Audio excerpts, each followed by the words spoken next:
Hello students, welcome back to our YouTube channel NV creator. तो students, आज हम इस वीडियो में लेकर आए हैं एमएससी थर्ड सेमेस्टर का जो हमारा लेक्चर 30 है। इसमें एक इम्पॉर्टेंट थ्योरम है जो दो तीन स्टूडेंट ने बोला सर इसको करवा दीजिए, तो आज हम इस वीडियो में इसको लेकर आए हैं। और ये पेपर में अवश्य पूछी जाती है 1/p + 1/q = 1 वाली, ठीक है ना। सेम इस तरीके से हमने इसके पहले 2 लेक्चर बनाए थे जिसमें सेम इसी तरीके की 2 थ्योरम थी। प्रूव दैट डुअल स्पेस, और पहली हमने थ्योरम बताई थी L⁴ is L⁴ infinite. Second बताई थी R⁴n इज R⁴n। अब ये थर्ड थ्योरम है, उसी के आधार पर L⁴p is L⁴q. Here 1 less than p less than infinite and q is conjugate of p, that is 1/p + 1/q = 1। तो यहाँ पर इसको हमें प्रूव करना है। तो हम किस तरीके से प्रूव करते हैं, चलिए प्रूव करने से पहले हम वीडियो को यहाँ पर लाइक कर दीजिएगा क्योंकि ये आपके लिए हेल्प होने वाली वीडियो है। और प्लीज इस वीडियो को एंड तक देखिएगा क्योंकि ये एग्जाम में आनी ही वाली है। तो जिनके भी परसों या एग्जाम है तो इसकी वीडियो को अवश्य पढ़ लीजिएगा, इसकी काफी ज्यादा संभावना है और काफी ज्यादा पूछी जाती है, ठीक है ना। तो आप इसका रिवाइज कीजिए और ज्यादा से ज्यादा इसको पढ़िएगा, अपने फ्रेंड्स के साथ भी शेयर कर दीजिएगा जो भी एग्जाम देने जा रहा हो। तो चलिए इसको प्रूफ की तरफ बढ़ते हैं और देखते हैं वीडियो को। तो यहाँ पर हमें सेम उसी की तरह हमें प्रूव करना है। तो यहाँ पर लिखते हैं कि let L⁴p be the dual space of LP। जो LP* है वो किसका डुअल स्पेस है, LP का, ठीक है ना। सॉरी, यहां पर हाँ, LP। Then we have to show that कि हमें प्रूव करना है कि जो LP* है इस आइसोमॉर्फिक टू LQ का। अब हम क्या करेंगे, एक सीक्वेंस करेंगे, एक डिफाइन मैपिंग करेंगे। तो T such that L⁴p* belongs to L⁴q as T of P = CF, where F belongs to L⁴p* and V even E2 and so on En. Be a basic of L⁴p and for each x belongs to L⁴q B है। तो देखिए क्या किया, यहां पर basic ले लिए B और यहां पर हमने F बिलोंग्स किया किसका, L⁴p* का, ठीक है। और जो L⁴q है वो इसका क्या है, आइसोमॉर्फिक। तो यहां पर x बिलोंग्स किसमें, L⁴q। अब हमारा जो क्या रहेगा, देखिए x क्या है, हमारा सेम सीक्वेंस है, x = 1⁴ xi ei। एस क्या हो जाएगा, दोनों तरफ हम फंक्शन ले लेंगे एफ है, तो हमारा ये फंक्शन किस में चले जाएगा, f(ei)। f(ei) को हम क्या लिख सकते हैं, ci, ठीक है ना। तो लिखा है दैट इज कि हमने ci = f(ei) = cf, where cf belongs to L⁴q। यहां तक आपको समझ में आ गया होगा। अब हमें क्या प्रूव करना है, now we are to prove that कि टी इज आइसोमॉर्फिक। हमने बताया था कि जब भी आइसोमॉर्फिक को प्रूव करते हैं तो हमें 2 कंडीशन को प्रूव करना होता है, एक इंजेक्टिव, दूसरा होता है हमारा सर्जेक्टिव, ठीक है ना। तो हम क्या करते हैं, यहां पर लेट FF*, अब सब्जेक्ट हमें सबसे पहले इंजेक्टिव को प्रूव करना है। तो हम क्या है यहां पर कि हमने जो फंक्शन, 2 एफ हैं, 2 फंक्शन है, एक को f दूसरी को f', जो हमारे किस में बिलोंग्स कर रहे हैं, LP* में। तो देन CI क्या है, CI को हमने क्या माना, f(ei) और यहाँ पर CI' को माना f'(ei), ठीक है ना। सीक्वेंस वो तो बात ही है कि जब इसका डैश होगा तो इसका डैश हो जाएगा। देन कंसिडर i = 1⁴n, ठीक है, एंड सोन n। तो T of f = TF*, C of f = CF* हो जाएगा, सॉरी डैश हो जाएगा, स्टार नहीं डैश। तो यहाँ पर C1 C2 and so on Cn = C1' C2' C3' and so on Cn', ठीक है। चलिए इसके आगे देखते हैं। अब थोड़ी बड़ी थ्योरम है तो इसको आप एंड तक देखिएगा, वीडियो को लाइक करते जाइएगा और यहाँ आपको पूरी वीडियो समझ में आने वाली है, तो प्लीज वीडियो को पूरा देखिएगा। अब हमें क्या करना है, हमने क्या किया, CI = CI'। तो नाउ हमने क्या किया, अब हमने लिखा कि that is F of E I equal to F dash of E I. अब हमने इसको इस साइड ले लिया, जब हमने इसको इस साइड पक्षांतर किया तो इसमें ई आई दोनों में से कॉमन आ गए, क्या बचा एफ माइनस एफ डैश। ठीक है, ई आई को हम क्या लिख सकते हैं, एक्स लिख सकते हैं। ठीक है, तो यहां पर हम पूरा एक फंक्शन ले लेंगे summation x equal to 1 infinite, तो हमारा कैसा, इसको हम इस तरीके से लिख सकते हैं, इसलिए हमने इसको इस जीरो लिखा। अब एफ जी हमारा पूरा जीरो की तरफ चला, क्या बचा एफ माइनस एफ डैश। अब इसको हमने बराबर के लिखा तो F equal to F dash, तो हमारा क्या मिल गया यहाँ पर टी इज इंजेक्टिव। अब हमें प्रूव करना है बिजेक्टिव। ठीक है, तो हमने क्या किया, बिजेक्टिव यानी बी, तो हमने लिया let B equal to B one B two and B N. हमारा किस में बिलोंग्स कर रहे हैं, L to the power Q में। ठीक है ना, तो देन फॉर एनी, अब हमने क्या किया, जहां पर हमारा ई आई आएगा तो वहां पर भी ई हो जाएगा। ठीक है ना, तो हमने एक्स इक्वल टू पूरा हमने सेम उसी तरीके से लिखा जो हमने फंक्शन यहाँ पर लेट किया था शुरुआत में, आपको पता होगा। ठीक है ना, X equal to summation x equal to 1 to the power infinite X I E I, जो हमारा बिलोंग्स कर रहा है किसमें, L to the power Q में। तो डिफाइन ये हम फंक्शन करेंगे तो यहां पर क्या हो जाएगा, define function G such that L to the power P belongs to F. तो हमारा क्या है, जी ऑफ एक्स किसका हो जाएगा, हमारा इधर क्या आ जाएगा, ई आई की जगह वी आई। तो हमारे जी कैसा होगा, लीनियर। तो हम क्या है यहाँ पर होल्डर इनइक्वालिटी लगा देंगे। तो होल्डर इनइक्वालिटी में क्या है, mod of G of X equal to, हमने जी ऑफ एक्स की क्या है वैल्यू लिख दी, और हमने क्या है इसको अलग कर दिया, होल्डर इनइक्वालिटी लगा दी। तो यहाँ पर हमारा क्या हो जाए, होल्डर इनइक्वालिटी आपने पढ़ी है तो इसकी क्या, norm of X P norm of B Q. ठीक है, तो हमारा क्या हो जाएगा, holder in equality C K J less than equal to है हमारा G belongs to L to the power P star K. ठीक है ना, अब नेक्स्ट चलते हैं आगे। तो हम क्या लिखेंगे इसके आगे, एक minute, B put then T of G equal to B belongs L to the power Q, so that कि टी जो हमारा कैसा है, सब्जेक्टिव। तो इस तरीके से जब हमने इंजेक्टिव प्रूव किया फिर सब्जेक्टिव, तो दोनों जब प्रूव हो चुके हैं तो हमारा कैसा हो जाएगा, हेंस टी है हमारा बिजेक्टिव। अब हमें टी को कैसा दिखाना है, लीनियर दिखाना है। आप ये जानते हो लीनियर को किस तरीके से प्रूव कर सकते हैं, हमने इसकी पहली वीडियो में कराया है।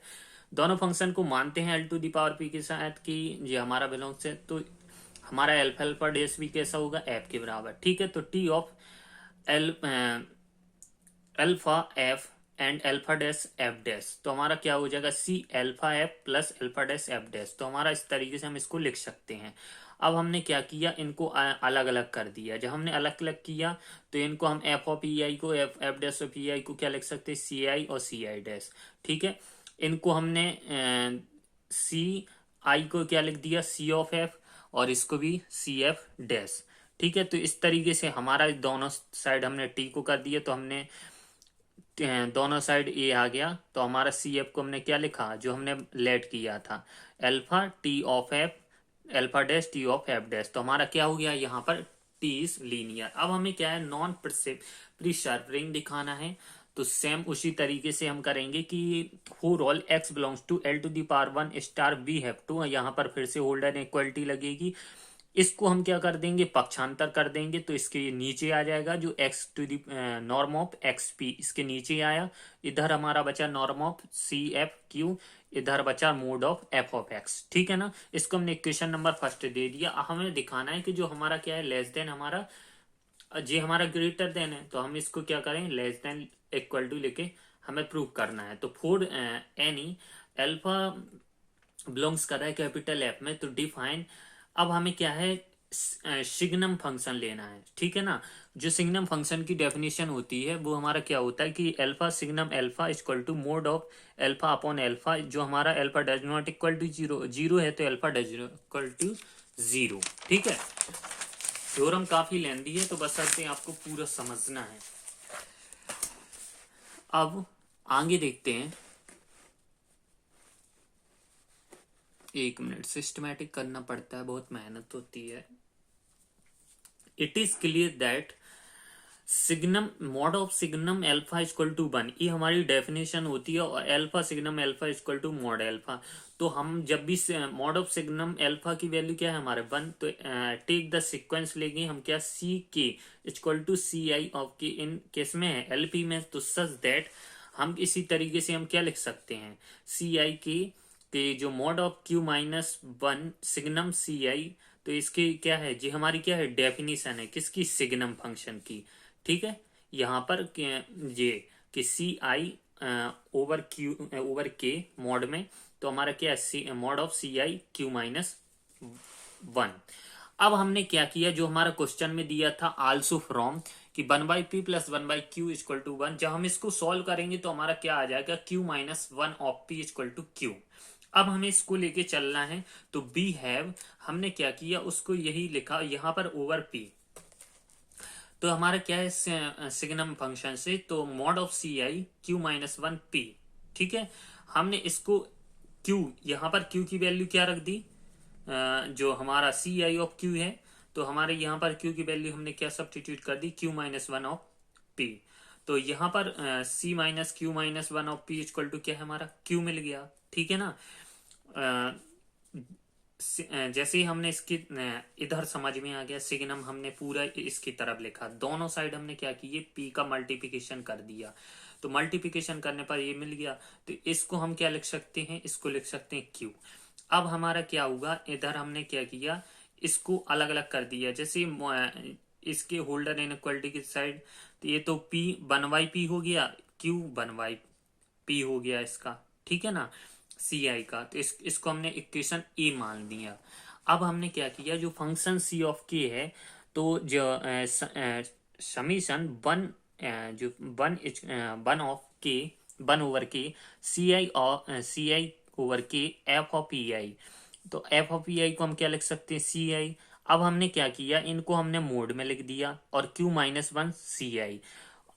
अब पूरे को हम क्या लिख सकते हैं, जो हमारा क्या है समीशन 1 की सी आई क्यू, ये कहाँ से आ गया, क्योंकि हमें यहाँ पर वैल्यू हमें पूरी मिल गई थी कि सी, इसको हम क्या लिख सकते हैं, ऐसा लिख सकते हैं, कैसा, इनको हम पूरा, इनको हम क्या लिख सकते हैं, C1, अगर हम इसको सॉरी इसको हम सॉल्व करते हैं, इसकी पावर 1 मानी जाएगी, तो मल्टीप्लिकेशन में पावर कैसी हुई, ऐड हो जाती है, तो 1 1 कट जाएगा, क्या बचेगा, क्यू बचेगा ओनली। ठीक है, तो F of C K equal to summation 1 to k C I Q आ गया ये, तो इसको दे दिया हमने इक्वेशन बी, ई और बी।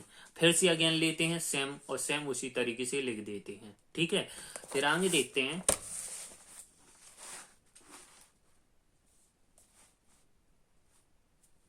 आगे क्या है, कि जो हमारा mod of F C K less than equal to norm of C K P. ठीक है, यहां पर हमने फिर से होल्डर इनइक्वलिटी को यूज किया, तो हमने क्या जो हमारा 1/p है, और यहाँ पर p ओवर p, इसके इसको हमने पहले p का लिखा, फिर हमने यूजिंग हमने इक्वेशन ए को यूज किया, तो यहाँ पर p की जगह हमारा क्या आ गया, q आ गया, सॉरी। अब हमने ये लिखा c, इसको इक्वेशन नंबर c, फिर हमने यूजिंग कर रहे हैं a को।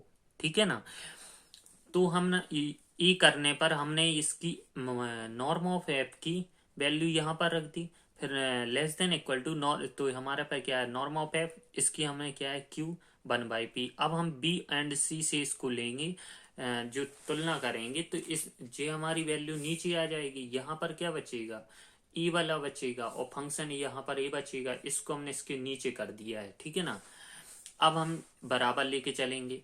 अब हम क्या किया, इसको हमने सी आई के लिखा, ठीक है ना, इतना समझ में आ गया आपको, और हमने इसको ऊपर भेज दिया, तो भेजने पर ही माइनस में आ गया। अब हम इसका मल्टीप्लिकेशन करते हैं, तो हमारा ये मिल गया, और इसके करने के बाद हमारा ये फंक्शन मिलता है, और इसको जब सॉल्व कर दो होल्डर इनइक्वालिटी से, हम इसको क्या लिख सकते हैं, C F Q less than equal to norm of F.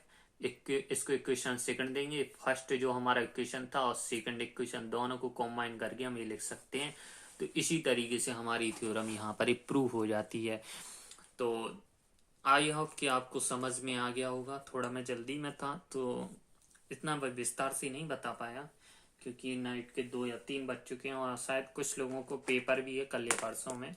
तो बस इतनी सी आप इनको एक या 2 बार प्रैक्टिस करना, आपको आसानी समझ में आ जाएगा। कुछ है नहीं वैसे थ्योरम में, बस उसको थोड़ा वेरिएशन टाइप के सॉल्व करना है, ठीक है ना।